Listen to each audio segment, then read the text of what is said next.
खुल जा SIM SIM. कहानियों के खजाने से निकली आज की कहानी का नाम है छुपन छुपाई। चलिए कहानी शुरू करते हैं।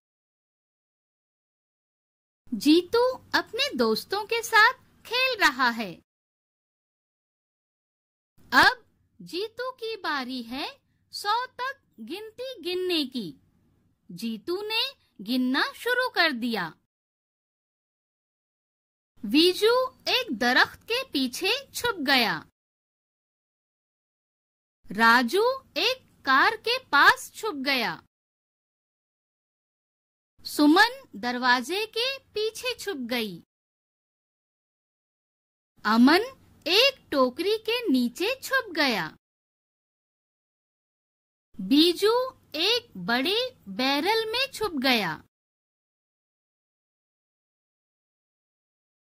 लेकिन ये क्या है? जीतू तो रुक गया। 39 के बाद क्या आता है? उसने एक बार फिर से 1, 2, 3 गिनना शुरू किया। अब उसके दोस्तों को फिर से छुपना होगा।